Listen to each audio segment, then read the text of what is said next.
Bismillahirrahmanirrahim. Assalamualaikum warahmatullahi wabarakatuh. Alhamdulillah. Wassalatu wassalamu ala rasulillah wa ala alihi wa ashabihi wa mawala mabad. Tapi anak-anakku yang berbahagia, kita lanjutkan pembahasan tentang lafat-lafat yang dipahami mengandung penyamaan Allah dengan makhluk. Yang kita masuk yang kedua, yaitu ucapan kalau bukan karena Allah dan fulan. Ini pembahasannya sama dengan kalimat sebelumnya, ya, kalau bukan karena kehendak Allah, kalau bukan atas kehendak Allah dan kehendak fulan, sama, ya. Maka di sini dikatakan ini kalimat kesyirikan, menyamakan Allah dengan makhluk, karena dipahami dari ucapan ini kalau bukan karena Allah dan fulan, maka di sini apa? Hamba itu bersekutu dengan Allah dalam pemberian nikmat. Jadi seakan-akan nikmat itu karena Allah dan karena fulan. Kalau fulan tidak memberi, ya Allah tidak akan bisa, gitu loh. Makanya dikatakan menyamakan Allah dalam pemberian. Ya. Kemudian kalimat lain yang sama, semisal dengan kalau bukan karena Allah dan fulan, ini apa? Misalnya kalimat ini dari Allah dan dari kamu. Hartaku ini dari Allah dan darimu. Keadaanku ini karena Allah dan karena dirimu. Jadi aku bisa kaya ini kan ya karena Allah dan karena bantuanmu. Dan seperti itu. Ya. Aku berserah diri kepada Allah dan kepadamu. Ini maknanya sama dengan kalimat pembahasan kita. Maka ini dihukumi dengan hukuman yang sama dengan pembahasan apa? Atas kehendak Allah dan kehendak fulan. Ya, maka di sini lihat keadaannya ya. Kalau orang mengatakan kalau bukan karena Allah semata misalnya, ini adalah yang paling sempurna. Ya. Gitu. Kemudian kalau orang mengatakan kalau bukan karena Allah, kemudian karena fulan, ini boleh. Karena apa? Sekali lagi, kata sambung kemudian tidak membawa konsekuensi kesamaan antara yang sebelum dan sudahnya. Kata sambung kemudian itu adalah menunjukkan urutan, maka dibolehkan. Tetapi ini yang ketiga, kalau bukan karena Allah dan fulan, maka dihukumi syirik kecil. Jika tidak dimaksudkan dengan ucapan itu menyamakan fulan dengan Allah dalam pengagungan. Tetapi dihukumi syirik besar jika apa? Orang yang mengucapkan itu meyakini fulan seperti Allah dalam keagungan dan kedudukannya. Ya, jadi perhatikan ya, kapan syirik kecil, kapan syirik besar. Ini penting banget supaya kita tidak keliru menghukumi seseorang. Baik. Kemudian yang ketiga, anak-anakku yang saya muliakan, bersumpah dengan selain Allah. Ya, bersumpah dengan selain Allahu Ta'ala. Ya, ini yang ketiga, ini adalah kata-kata yang menunjukkan kesamaan Allah dengan makhluknya, penyamaan Allah dengan makhluk. Nah, kenapa ini bersumpah dengan selain Allah dikatakan syirik? Karena adanya pengagungan terhadap yang digunakan untuk bersumpah. Karena orang bersumpah itu mesti menyebut sesuatu yang diyakini agung pada hatinya. Sedangkan keagungan itu hanya milik Allah semata.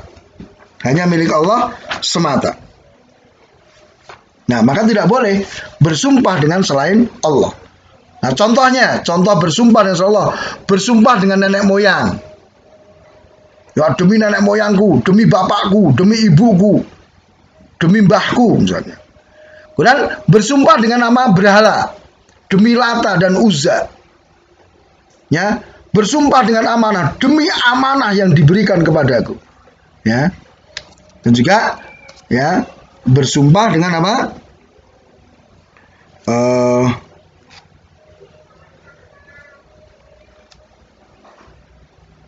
Dengan yang lainnya ya, seperti di sini. Jadi banyak sekali. Pokoknya dengan selain Allah Tabaraka Ta'ala.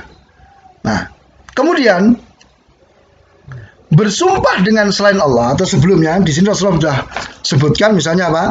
Man halifa bigairillah faqad kafara asyrak.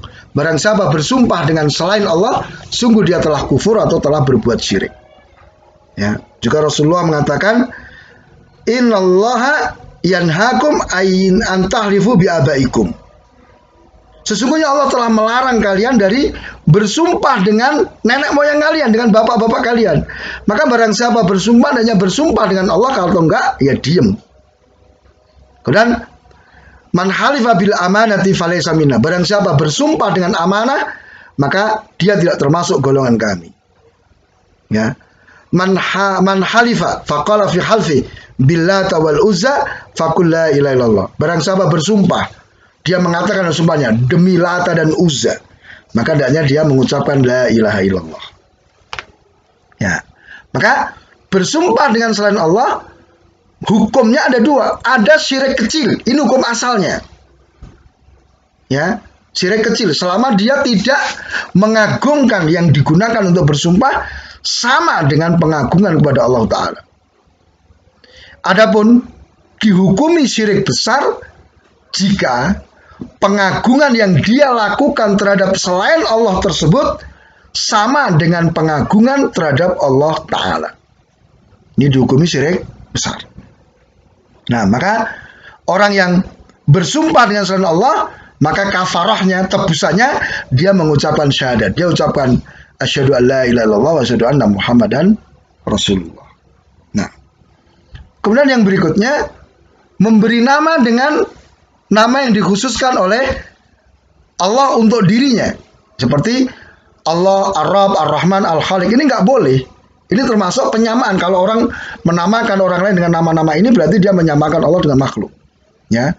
Disebutkan Allah Ta'ala mengatakan hal ta'lamu lahu samia. Katakan apakah mereka tahu bahwa Allah itu ada sesuatu yang menyamainya. Kemudian hadis Abu Syuraih. Abu Syuraih waktu itu bergelar memiliki kunyah Abul Hakam. Maka dirubah oleh Rasul, nggak boleh, karena Al-Hakam itu nama Allah Ta'ala. Maka kalau kamu pakai nama kunyah Abul Hakam, berarti kamu ini bapaknya Allah. Ini lebih jelek lagi. Maka oleh Rasul diganti dengan Abu Syuraih. Ya, Syuraih itu nama anak yang pertama dari sahabat tadi. Kemudian memberi nama penghambaan kepada selain Allah. Ini dilarang secara mutlak, nggak boleh. Seperti menamakan Abdul Harith, Abdul Nabi, Abdul Syam, Abdul Husain, ya Abdul Muthalib, itu nggak boleh. Karena itu penghambaan kepada Allah. Karena yang pantas untuk dihamba hanya Allah. Maka di sini yang sudah terlanjur memiliki nama-nama penghambaan kepada selain Allah harus diganti. Seperti Rasul mengganti ya nama Abu Hurairah, nama Abdurrahman bin Auf, sebelumnya itu Abdul Syam, ya Abdul Amr, itu diganti. Nah, dan yang terakhir, kita memberi nama yang tidak benar sifatnya kecuali bagi Allah. Ya, ini hukumnya juga dilarang secara mutlak. Contohnya apa? Rajanya para raja, hakimnya para hakim. Ini kan hanya Allah. Sifat ini kan hanya Allah yang memiliki. Maka tidak boleh seseorang menggelari dirinya atau menggelari orang lain dengan sifat-sifat seperti ini. Kalau rajanya orang Indonesia, boleh. Hakimnya para hakim Indonesia, boleh. Tapi kalau mutlak seperti ini nggak boleh. Maka harus diganti. Dan itu adalah nama yang paling dimurkai dan paling jelek nanti pada yaumul qiyamah.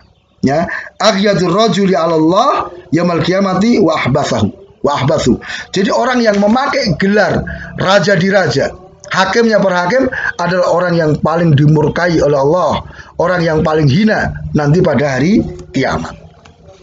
Nah, nanti silahkan ya dibaca pengayaan di halaman 32-33. Ya, mudah-mudahan bermanfaat.